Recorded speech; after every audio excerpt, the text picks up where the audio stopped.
Nagpaplano na ako noon nang tayong dalawa'y magsasama. Alam kong mahal mo ko, tayo'y laging maligaya. Wala nang ibang hiling kundi ika'y makasama. Malaking pagmamahalan na hindi nakakasawa. Kaso nagbago lahat nung tayo ay tumagal. Meron ka ng mga bagay na ikaw lang may alam. Palagi kang nagdududa na hindi ko rin alam. Pero di ako nagsawa bagkus inintindi lang. Alam mong mahal kita kahit ano pang mangyari. May duda man wala na akong masasabi. Gusto ko lang malaman mga bagay na detalye. Ano bang meron sa'yo na hindi mo na masabi? Bigla kang umiling, yung usap natin palihim. At may sinabi ka sa akin, sundan mo ko sa dilim. At bigla akong nagtaka sa yung mga ibang tingin. Bakit ka umiiyak at sobrang natatakot din? Mahal na mahal kita,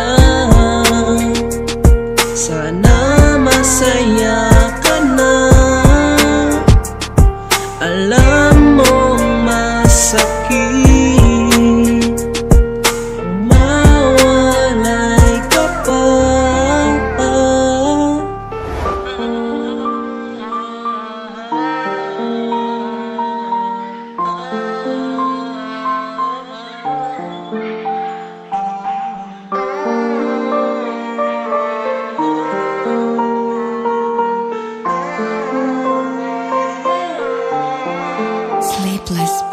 Meron lang akong mga gustong itanong. Di mo ko iiwanan, mga sinumpa mo nun. Ang sakit lang para sa akin, ba't biglang nagkaganon? Iniwanan mo ko dito na walang ibang rason. Masakit para sa akin tila nung gabi na yon, na bigla kang umiyak at ikay may kondisyon. Bakit ngayon mo lang sinabi sa tagal ng panahon na may taning na ang buhay na inibig ko noon? Pero masakit pala bago ko pa yun malaman. Wala ka ng mensahe na huli mong binitawan, na wala na yung babaeng minahal ko ng lubusan. Wala na kong karami sa lahat ng katanungan. Sa buong buhay ko, ikaw lamang kasagutan. Paano na yung mundo ko na ikaw ang kailangan? Baka kayang tanggapin kung sa ibang bagay lilisan. Mahal na mahal kita hanggang sa susunod na habang buhay. Mahal na mahal